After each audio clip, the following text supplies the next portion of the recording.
बुवा तुला लाज वाटली असेल ना या बापाची? हो काय बोलताय तुम्ही? माझ्या बापाची मला कशी लाज वाटेल बरं? हो बुवा, मी तुम्हाला एवढं झटताना पाहिलंय, आपल्या घरासाठी एवढं सगळं करताना पाहिलंय मी तुम्हाला. मला कशी लाज वाटेल तुमची? तुम्ही ना मला एक वचन द्या, आज तुम्ही जे केलं ना ते परत कधीच करणार नाही. मी जोपर्यंत आहे ना तोपर्यंत मला तुमच्या आईच्या डोळ्यात पाणी नाही बघायचंय. मी तुम्हाला वचन देते की मी कधीच पाणी नाही येऊ देणार तुमच्या डोळ्यात. बुवा तुम्हीच म्हणता ना मी तुमची हुकमाची राणी आहे. मी ज्याच्या बरोबर असते त्याच्या आजूबाजूला हार कधीच फिरकत नाही. तर तुमच्या इकडे कशी फिरकल बरं? म्हणून आता खचून जायचं नाही. नाही जाणार. खरंच का? अहो हे ऐकून तर घरून काहीतरी गोड घेऊन यायला पाहिजे होतं तुम्ही. अगे बघ,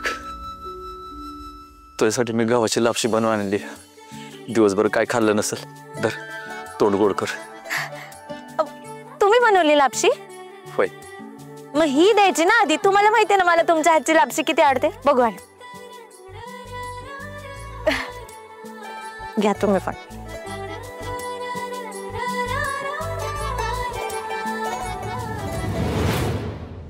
काय पिकनिकला आलायत का?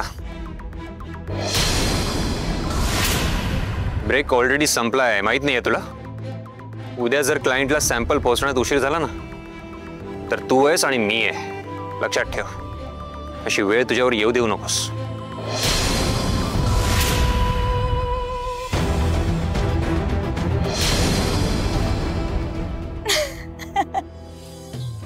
कडू कारलं.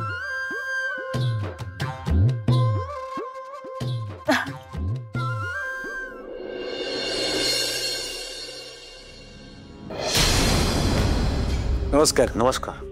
आपण कोण? आबा मीच त्यांना बोलावलंय. का?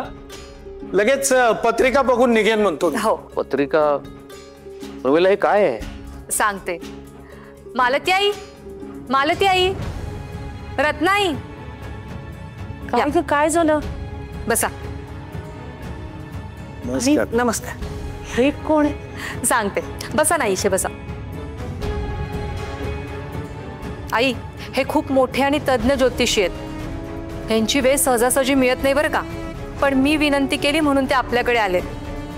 मोठमोठे लोक त्यांच्याकडे पत्रिका दाखवायला जातात आणि त्यांनी केलेलं भाकीत कधी खोटं ठरत नाही. त्यांचा शब्द ना शब्द खरा ठरतो. हो का? नाही, चांगलीच गोष्ट आहे.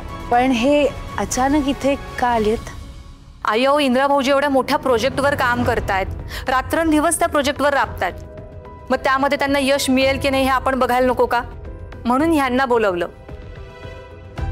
हो बरोबर बोलतेस तू. विचारून घेऊयात आपण यांना. हो ना, दादूचं भविष्य ऐकायला मज्जा येत. आबा मी काय म्हणते, तुमचं पण भविष्य भविष्य का? हो भविष्य बघण्यापेक्षा ते घडवण्यात मला जास्त इंटरेस्ट आहे. तुम्ही घडवलत ना तुमचं, पण मला इंद्राच्या बाबतीत काही रिस्क घ्यायची नाहीये. आई आपल्याला इंद्रा भाऊजींची पत्रिका लागेल त्यांना दाखवायला. हो मी आणते. आई तुम्ही कशाला? आई आणतील ना? आणताय ना? हो देवघरात आहे, घेऊन येते. गुरुजी पत्रिका बघून मला अगदी व्यवस्थित सगळं सांगा. गुरुजी पत्रिका. आई पाणी आणताय ना? हो आणते.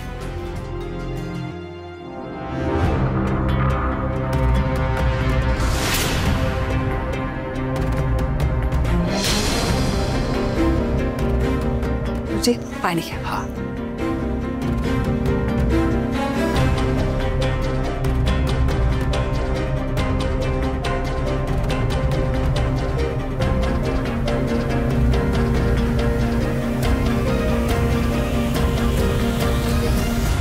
वा, मुलाच्या पत्रिकेत यशाचा योग आहे.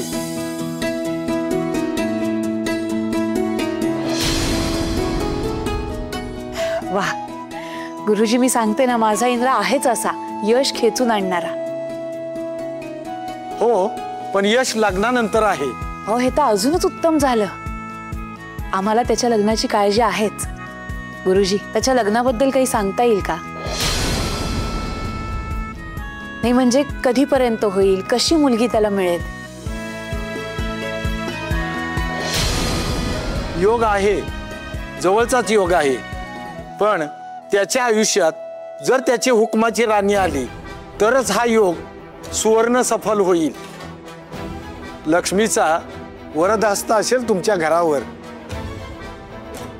आणि यश त्यांच्या कवेत काहीच आणि कशाचीही कमी पडणार नाही. त्यांच्या आयुष्यात सुख समृद्धीनं आयुष्य भरून जाईल त्यांचं. हा गुरुजी, तुमच्या मुखात अगदी साखर पडो. तुमच्यामुळे मला माझ्या इंद्राचा भाग्योदय कळला. आता त्याच्यासाठी लाखात एक मुलगी शोधते मी. साक्षात लक्ष्मीचं रूप आणते की नाही बघा या घरात. आणि गुरुजी, तुमच्या माहितीतही चांगलं श्रीमंत आमच्या तोलामुळाचं स्थळ असेल ना तर नक्की सांगा. ते शक्य नाही.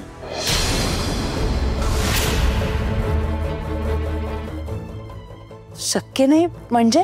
मुलाच्या पत्रिकेत लग्नाचा योग आहे, लग्नानंतर यश सुद्धा आहे, पण पण काय? घरच्यांच्या संमतीने लग्नाचा योग दिसत नाही. तुमच्या मनाविरुद्धच लग्न होईल.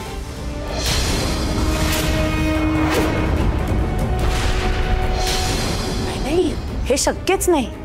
अहो काय बोलताय तुम्ही गुरुजी? माझा इंद्रा माझ्या संमतीशिवाय काहीही करत नाही. त्यामुळे लग्न तर फार लांबची गोष्ट आहे. त्याच्यासाठी बायको ही मीच निवडणार. हो, पण तसे योग दिसत नाहीत. ते मला माहित नाही. इंद्रा मी निवडलेल्या मुलीशीच लग्न करणार. माझी सून ही माझ्या पसंतीचीच आणणार मी. मग मध्ये कोणीही येऊ देत, मी कोणाचंही ऐकणार नाही. ताई, तुम्ही हट्टाला पेटलात म्हणून ग्रह तारे बदलत नाहीत. माझी भविष्यवाणी तुम्ही बदलू शकत नाही. तुमचा मुलगा तुमच्या इच्छेविरुद्ध लग्न करेल, पण जिच्याशी लग्न करेल ती त्याच्या आयुष्यातली हुकमाची राणी ठरेल. मग हे भविष्य मला मान्य नाही. मी ते बदलून दाखवणारच. तुम्ही काहीही म्हटला तरी मी सांगितलेले शब्द कधीच बदलणार नाहीत. गुरुजी, तुम्ही आता निघू शकता. आता आम्हाला तुमचं काही ऐकायचं नाही आणि इथे परत कधीच दिसू नका. मला ती घरी आलेल्या पाहुण्याशी असं बोलतात का? मी काहीच चुकीचं बोललेलं नाहीये.